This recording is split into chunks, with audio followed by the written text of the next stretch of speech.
السلام علیکم۔ یہ ایک سوال ہے کہ سورہ القاریہ کو سمجھا دیں۔ حالانکہ اس کی وضاحت بہت پہلے کیا جا چکا ہے، لیکن ایک بار پھر اسے دہرا دیا جاتا ہے۔ تو اس وقت میرے پاس حافظ نظر احمد والا ترجمہ ہے، پہلے میں ان کا ترجمہ بتا دوں گا اور پھر اس کے بعد اپنی فہم بتاؤں گا، اور آخر میں آج کے دن یہ آیت کس طرح قابل ہدایت ہے اس کی وضاحت کر دوں گا۔ اکثر لوگ یہ کہتے ہیں کہ آپ صرف حافظ نظر احمد والا ترجمہ کیوں پڑھ رہے ہیں؟ اس کی بنیادی وجہ صرف یہ ہے کہ اس میں لفظی ترجمہ بھی دیا ہوا ہے اور پھر جملے میں ترجمہ ہے، تو کس لفظ کا کیا ترجمہ کیا جا رہا ہے وہ آسانی سے سمجھ میں آتا ہے۔ دیگر جتنے اور تراجم ہیں ان میں لفظی ترجمہ موجود نہیں ہے، اس لیے وہ پتہ نہیں لگتا کہ کس لفظ کا کیا ترجمہ کر رہے ہیں۔ حالانکہ حافظ نظر احمد والے ترجمہ میں اور دیگر روایتی مترجمین میں، چاہے ڈاکٹر اسرار احمد کا ہو، طاہر القادری کا ہو، یا فتح الجالندھری کا ہو، یا کسی فرقہ کا ہو، تقریباً سب ایک جیسا ہی ہے، کوئی خاص فرق نہیں ہے۔ تو آئیے پہلے حافظ نظر احمد والا ترجمہ دیکھ لیں۔ سورہ نمبر 101۔ اللہ کے نام سے جو نہایت مہربان رحم کرنے والا ہے۔ کھڑکھڑانے والی، کیا ہے کھڑکھڑانے والی؟ اور تم کیا سمجھے کیا ہے کھڑکھڑانے والی؟ جس دن ہوں گے لوگ پروانوں کی طرح بکھرے ہوئے، اور پہاڑ ہوں گے دھنکی ہوئی رنگین اون کی طرح۔ بس جس کے وزن نیک وزن بھاری ہوئے سو وہ پسندیدہ آرام میں ہوگا، اور جس کے وزن ہلکے ہوئے تو اس کا ٹھکانہ حاویہ ہوگا۔ اور تم کیا سمجھے وہ کیا ہے؟ وہ آگ ہے دہکتی ہوئی۔ یہ ہے وہ روایتی ترجمہ۔ تو یہ کھڑکھڑانا کیا ہے اس کا پتہ ہی نہیں چل رہا ہے، لیکن اس دن ہوگا کیا کہ لوگ پروانوں کی طرح بکھرے ہوں گے اور پہاڑ دھنکی ہوئی ان کی طرح ہو جائے گا۔ اس کے بعد پھر کہہ رہے جس کا وزن بھاری ہوا وہ پسندیدہ آرام میں ہوگا، اور جس کا ہلکا ہوا وہ حاویہ میں ہوگا۔ اور حاویہ کیا ہے؟ وہ ایک دہکتی ہوئی آگ ہے۔ تو اس سے کچھ سمجھ میں آیا کہ کم از کم آج کے دن کی تو یہ کوئی رہنمائی نہیں دے رہی ہے۔ آئیے دیکھیں یہاں بات کیا ہو رہی ہے۔ بسم اللہ الرحمن الرحیم، انتہائی مہربان رحم کرنے والے اللہ کی تمانیت ہے۔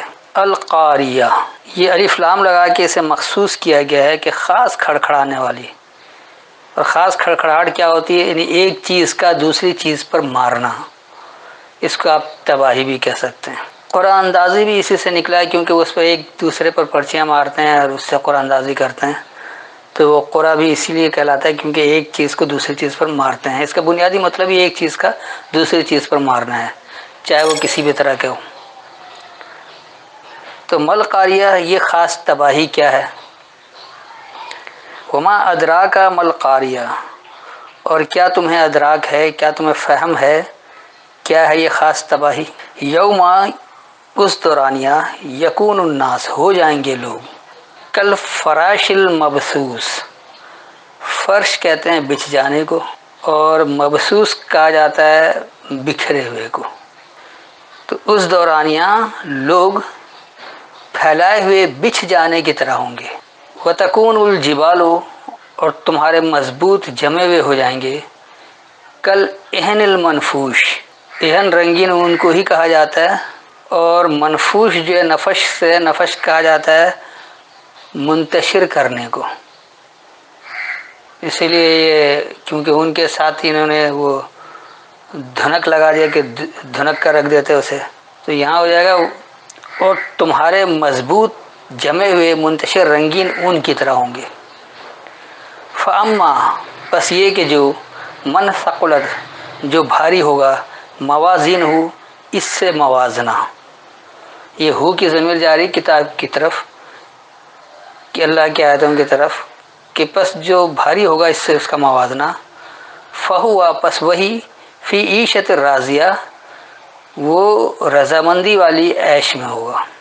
واما من خفت موازین ہو، اور یہ کہ جو خفیف ہوگا، ہلکا ہوگا، اس سے موازنہ، فامہ حاویہ، بس اس کا ماخذ حاویہ ہے، اس کی خواہش اس کا ماخذ ہے۔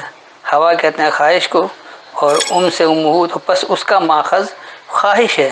وما ادراک ما ہی، اور کیا تمہیں ادراک ہے اس کی ماہیت کا؟ یعنی یہ جو خواہشات کو جو لوگ ماخذ بنا لیتے ہیں اس کی ماہیت کیا ہے؟ نارون حامیہ، حمایت میں جلنا ہے۔ تو یہ تھا اس کا لفظی ترجمہ۔ اب میں ایک بار اس کا رواں ترجمہ کر دیتا ہوں، پھر اس کو سمجھاتا ہوں کہ انتہائی مہربان رحم کرنے والے اللہ کی تمانیت ہے ایک چیز کا دوسری چیز پر مارنا۔ اس کو آپ خاص کھڑکھڑاہٹ اور تباہی بھی کہہ سکتے ہیں۔ اور کیا تمہیں اس خاص کھڑکھڑاہٹ یا خاص تباہی یا ایک چیز کا دوسری چیز پر مارنے کا فہم ہے، ادراک ہے؟ وہ دورانیاں لوگ پھیلائے ہوئے بچھ جانے کی طرح ہوں گے اور تمہارے مضبوط جمے ہوئے منتشر رنگین اون کی طرح ہوں گے، بس جو کہ اس الکتاب سے موازنہ جس کا بھاری ہوگا، بس وہی رضامندی والی عیش میں ہوگا، اور یہ کہ جو اس الکتاب سے موازنہ جس کا خفیف ہوگا، ہلکا ہوگا، خفت والا ہوگا، بس اس کا ماخذ خواہش ہے، اور تمہیں اس کی ماہیت کا فہم ہے، تمہیں اس کی ماہیت کا ادراک ہے، جلنے کی حمایت ہے۔ یہ تھا اس کا رواں ترجمہ۔ اب دیکھیے کہ یہ بات کیا ہے۔ یہ کھڑکھڑانا یا ایک چیز کا دوسری چیز پر مارنا کیا چیز ہے، یا یہ تباہی کیا چیز ہے؟ جہاں اللہ کے احکامات پر غیر اللہ کے احکامات کو آپ مارتے ہیں، یعنی ایک طرف اللہ کا حکم ہے، دوسری طرف غیر اللہ کا حکم ہے۔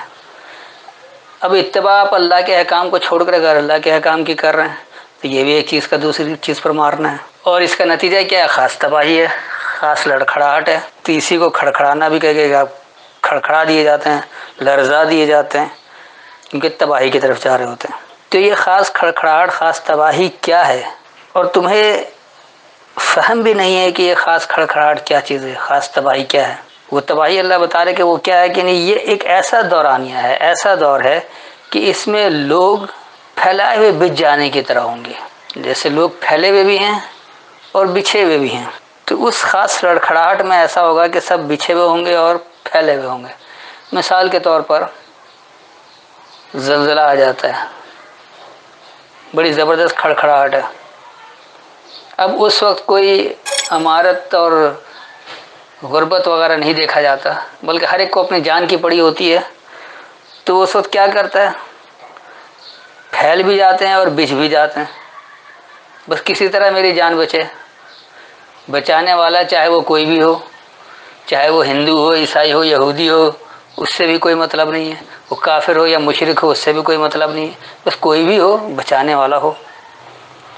انسان نہیں، کوئی مشینری ہو، کوئی اور چیز ہو، اس سے بھی، جس سے بھی بچا جا سکے، لیکن اس طرح وہ بچھ جاتا ہے اس کے اوپر، اور پھیلے ہوئے بھی ہوتے ہیں کہ بس کیسے اپنے آپ کو بچایا جائے۔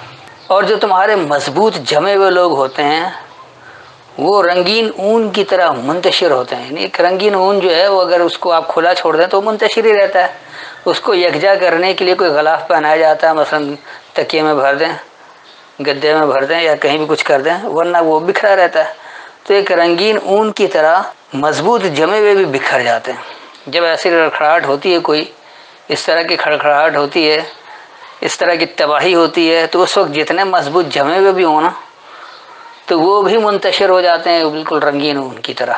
دراصل بات کیا ہے، اللہ کیا کہہ رہا ہے کہ جو کوئی اس کتاب سے اپنا موازنہ بھاری کر لے، کیونکہ بات اللہ کے احکامات کی ہو رہی ہے، آپ اللہ کے حکم پر کسی اور کا حکم نہ ماریں، تو اللہ کے احکامات کے تحت جب آپ عمل کریں گے تو آپ کا موازنہ ہوگا اس الکتاب سے کہ آپ کس طرح عمل کر رہے ہیں۔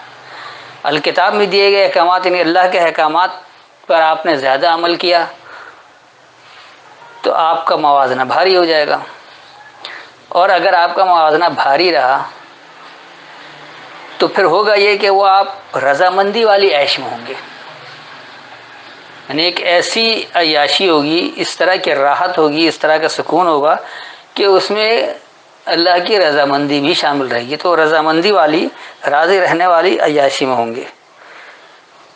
اور جس کا اس کتاب سے موازنہ ہلکا ہوگا، یعنی جس کے اعمال، جس کا موازنہ اللہ کے احکامات سے ہلکا ہوگا، اللہ نے جو احکامات دیے ہیں اس سے خفیف ہوگا، اس سے ہلکا ہوگا، یعنی انہوں نے عمل نہیں کیا۔ تو انہوں نے یہ عمل کیوں نہیں کیا؟ اس لیے کہ انہوں نے اپنی خواہشات کو اپنا ماخذ بنا لیا۔ اسی کو اللہ نے دوسری جگہ کہا ہے کہ یہ لوگ صلات کو بھول گئے اور اپنی خواہشات کو پیچھے چل پڑے۔ تو یہ جو انہوں نے ماخذ بنا لیا اپنی خواہشات کو، اس لیے ان کا موازنہ ہلکا ہو گیا۔ اور تم اس بات کی فہم نہیں رکھتے کہ اس کی ماہیت کیا ہے، یعنی کس طرح سے کیسے ہوتا ہے؟ یہ جو خواہشات کو اپنا ماخذ بنا لیتے ہیں، یہ کیسے ہوتا ہے؟ دراصل یہ لوگ جلنے کی حمایت میں ہیں، یعنی یہ چاہتے ہیں کہ معاشرہ جلتا رہے، حالانکہ وہ خود اس میں جل رہا ہے۔ مکمل طور پر سکون، امن، سلامتی دینا اللہ کے نظام کے تحت ہی، اللہ کے احکامات پر عمل درآمد کرنے سے۔ جہاں اللہ کے احکامات پر عمل درآمد نہیں ہوگا تو یقینی سی بات ہے کہ خود بھی جلیں گے اور پورے معاشرے کو بھی جلا کر رکھ دیں گے۔ تو دراصل یہ لوگ جلنے کی حمایت میں ہیں۔ تو یہ بھی دراصل یہ مرکب توصیفی ہے نارون حامیہ، کہ جلنے کی حمایت میں ہیں، جل بھی رہے ہیں اور اس کی حمایت میں بھی ہیں۔ یہ حمایت کس طرح؟ اپنے اعمال کے ذریعے، کیونکہ انہوں نے اپنی خواہشات کو اپنا ماخذ بنا لیا ہے۔ تو جو لوگ اپنی خواہشات کو اپنا ماخذ بنا لیں تو وہ اس کی ماہیت ایسی ہو جاتی ہے کہ وہ خود جلنے کی حمایت میں ہیں۔ وہ چاہتے ہیں کہ ہم بھی جلیں اور معاشرہ بھی جلتا رہے، وہ سکون نہیں چاہتے ہیں۔ تو یہ تھی اس صورت کی فہم، امید ہے وضاحت ہو گئی ہوگی۔ پھر بھی کوئی تشنگی ہو تو بعد میں پوچھ سکتے ہیں۔ السلام علیکم۔